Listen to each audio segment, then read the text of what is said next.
War and Revolution, section. The Second 30 Years' War, Total War, and Totalitarianism. If we do not appreciate its compound of horror and emancipation, we are ill-placed to understand anything of the 20th century, and the dreadful pages of communism likewise prove incomprehensible in abstraction from the terrible pages of the history behind it. We left the splendid family of the Ancien Regime and Belle Epoque at the ceremonies in which it celebrated its power.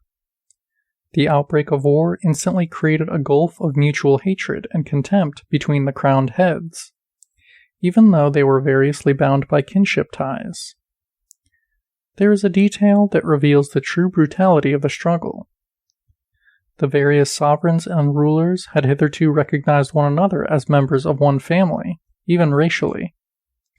Now, for the Entente's ideologues, the Germans became Huns and Vandals, while Britain was branded as an Asiatic power by Thomas Mann, and France, Black France, became a Euro-African country in Spengler's view.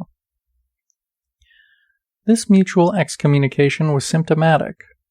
The brutality that had always been regarded as legitimate in the case of inferior races now tended to erupt in the West, in the course of a war against an enemy who was expelled from the civilized world proper. This is the context in which to situate Wilhelm II's interpretation of the war between the Second Reich and Tsarist Russia as one between Slavs and Germans, a war that was racial in kind, and which consequently precluded any possibility of peace or compromise. Subsequently, following the October Revolution, the West as a whole was unanimous in including Soviet Russia among the savages of the colonial world, and Hitler felt legitimized and encouraged in constructing a continental German empire in a gigantic space mired in barbarism, while drawing the most drastic lessons from the colonial tradition and further radicalizing them.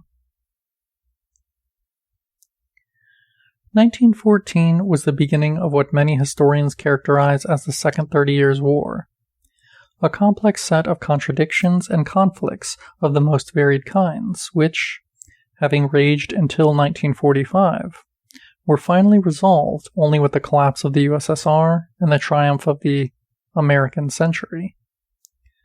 During this massive crisis, independently of the Bolshevik Revolution and often prior to it, we witness the emergence of all those constitutive features of the totalitarian and concentration camp universe that historical revisionism and the Black Book seek to deduce from the fateful October 1917. A merciless struggle required iron discipline on both sides. The regimentation of society reached unprecedented levels. The principle of individual responsibility was abrogated. This is demonstrated, for example, in Italy, by the practice of decimation, the punishment even of the guiltless relatives of deserters, or reprisals against the civilian population carried out by firing into crowds, a measure which the British government did not shrink from in its efforts to quash the Irish Rebellion from 1916 until the achievement of independence by part of the unfortunate island.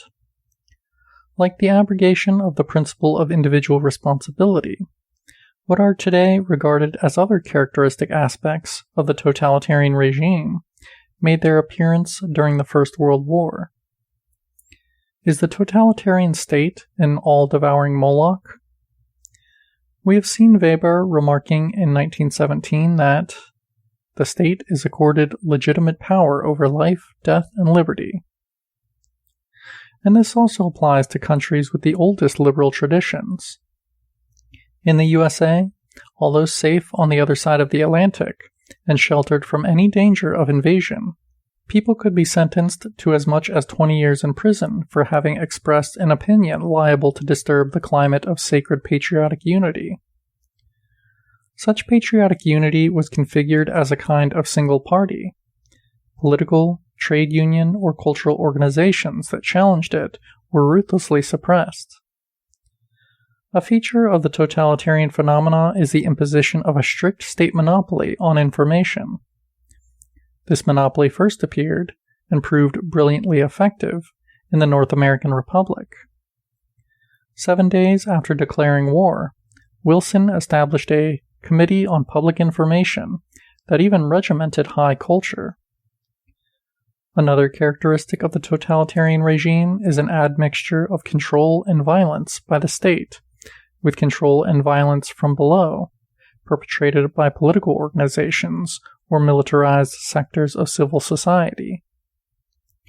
During the First World War, a very prominent role was played in the USA by vigilante groups, unearthing, attacking, and terrorizing possible or potential traitors. Finally, according to Arendt, totalitarianism is not content to impose a passive consensus, but demands an active consensus and active participation in a unanimous national effort. As a student of the propaganda techniques employed during the war observes, the belligerent country's objective, which was most effectively achieved in the United States, was, quote, to fuse the waywardness of individuals in the furnace of the war dance, to fuse thousands and millions of human beings into one amalgamated mass of hate and will and hope, as well as bellicose enthusiasm. End quote.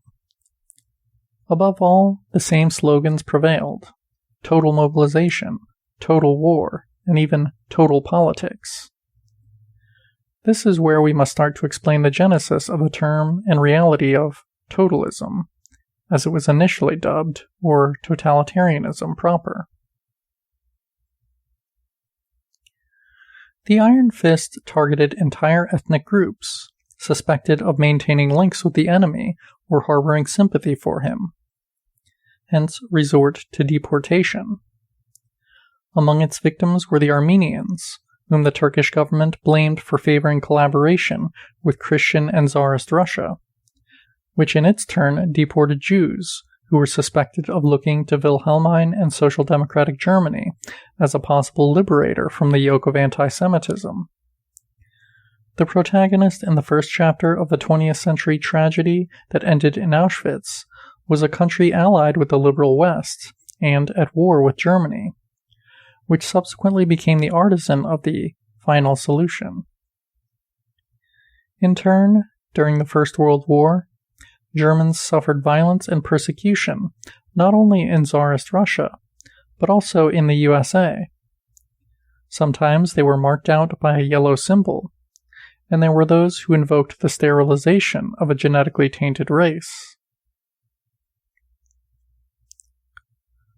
Along with the practice of deportation, concentration camps emerged. The institution, regarded as typifying the totalitarian regime, was also set up in countries with the most stable liberal traditions. Immediately after the October Revolution, in the USA, McKellar, a Tennessee senator, proposed establishing a penal colony for political detainees on the island of Guam. The Univers Contractionnaire became a reality during the Second World War, when Roosevelt had American citizens of Japanese origin, including women and children, deported to concentration camps, even rounding them up from Latin America. In 1950, the McCarran Act was passed, quote, setting up 6 concentration camps across the country to hold political prisoners, end quote. Among its promoters were representatives who subsequently became famous as presidents of the United States: Kennedy, Johnson, and Nixon.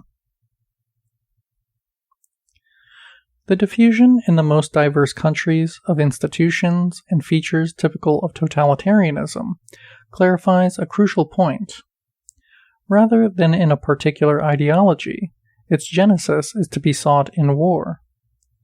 We may venture a definition. Totalitarianism is the political regime corresponding to total war, war that tends towards total control of the conduct and ideas, not only of the combatant population, the quasi-totality of adult males, but also of the civilian population in the rear, itself an integral part of total mobilization in terms of production and ideology, and of civil society as such. It goes without saying that this new political regime assumes very different forms, depending on the respective geopolitical situations, political traditions, and ideologies. As a result of its intimate connection with total war, totalitarianism received its first critical analysis from within the anti-war movement. As we know, it was above all Bukharin who warned against, quote, the new Leviathan, compared with which Thomas Hobbes' fantasy seems child's play, end quote. The Russian revolutionary drew a precise, impressive picture of that super Leviathan, that also materialized in the state of which he was to become a leader and, subsequently, a victim. End section.